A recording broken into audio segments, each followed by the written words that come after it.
Retired Manhattan attorney Jim Morrison has filed for a seat on the Manhattan City Commission. Morrison spent 5 decades practicing law in the area before he retired in 2023. Kind of felt like I've been invested in the community all along between the activities I do beyond the practice of law.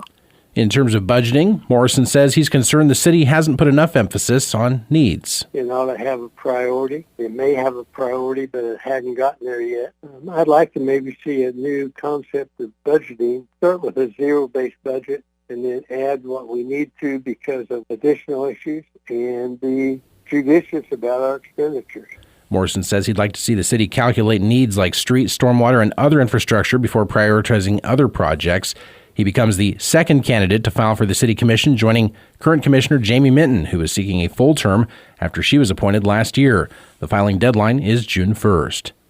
A Junction City man has been sentenced in Riley County District Court for 2 cases, one of which involved assault with a car and tire iron. 23-year-old Lendell Fleming was sentenced Monday to 12 months probation for aggravated assault with a car, 12 months probation for aggravated battery with a tire iron, 6 months probation each for criminal threat and criminal damage to property, and 30 days probation for disorderly conduct. Fleming was arrested in August 2023 after a report he had followed a vehicle into the Alpha Gamma Rho fraternity parking lot after what police called a, quote, verbal exchange between Fleming and 2 men. Fleming then reportedly threatened 2 men with a tire iron and damaged one of the men's Dodge Challenger. In addition, Fleming was sentenced Monday to 2 12-month probation sentences for 2 counts of domestic battery in a separate case from last November.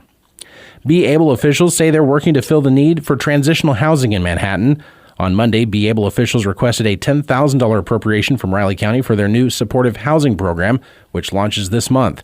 Operations Director Jared Guerin. What we found time and again, a lot of these crises hinge on these 3 things: housing, employment, and wellness. And wellness encompasses mental health, physical health, addictions, you name it.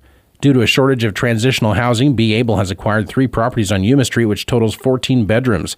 Executive Director Scott Voos says having communities is an important pillar of the organization's mission. You can only imagine the individuals that we see.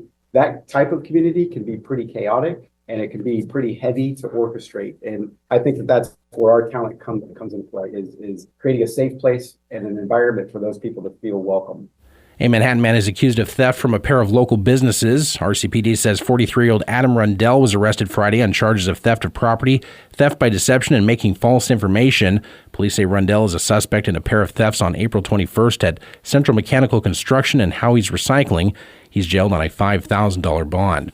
And the Pottawatomie County Sheriff's Office is asking the public's help in solving a hit-and-run accident that occurred last week. The Sheriff's Office says a blue Suzuki GSX 8R motorcycle struck a mailbox in the 4000 block of Nature Avenue in rural Manhattan on April 30th, then drove away. A photo of the suspect is up on the Pottawatomie County Sheriff's Office Facebook page, though it is blurry and tough to discern details. Good morning, I'm Troy Coverdale with your sports headlines. K-State women's golf tied for second at the NCAA Lexington Regional after the first round yesterday. The top 5 teams after 3 rounds advanced to the national tournament in 2 weeks. The Wildcats were even through the first round, tied with Georgia Southern.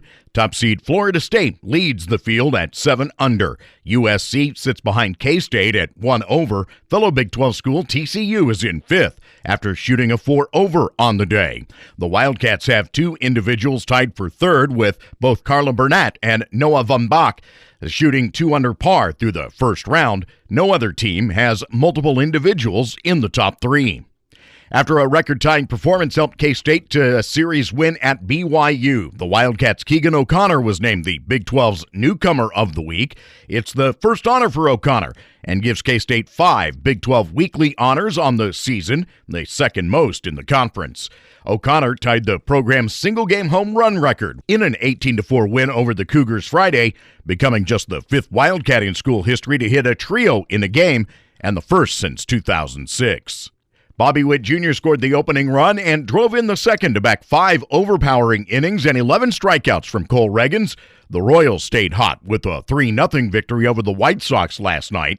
Reagans came in averaging a Major League best 13.5 strikeouts per 9 innings. He allowed 3 hits and walked 2 in his 4th outing with 10 or more strikeouts on the year, his 9th in 60 career starts.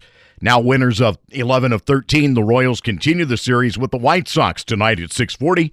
Coverage on News Radio KMAN gets underway at 6.